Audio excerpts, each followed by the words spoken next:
ennaku zino twafuna okubinja mu Uganda baguyita oba mpaka kulumi oba paka kulaba nnaku paka kuwulira bubi.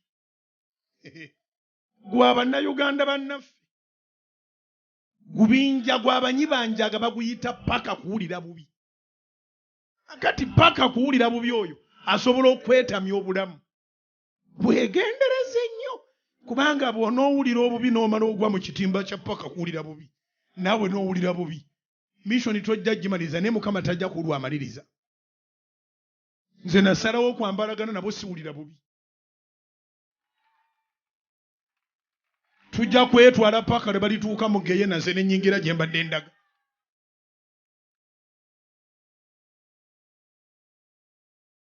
Kale tebalina kirooto, tebalina gye balaga, tebalina ggoolo, tebalina kye baagala kutuukako, baagala kulemesa aliko gy'alaga.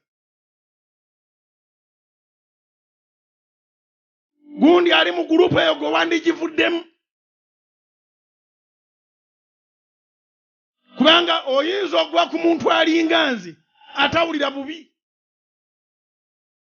Mbasuubira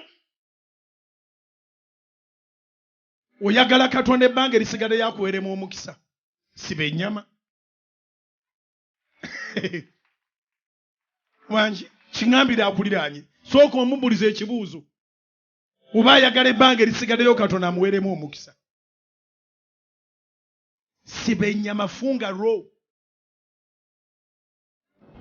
Bw'otoosiba ennyama olusawo saluni n'etandika okutuuza abantu nga bapaka kuwulira bubi batuuka.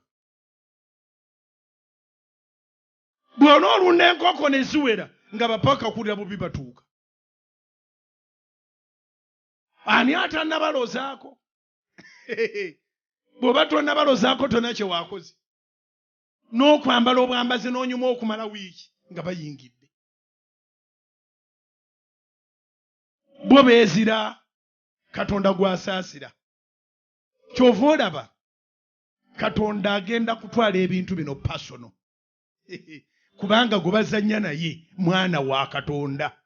Katonda yakwekoledde. Katonda yanneekoledde.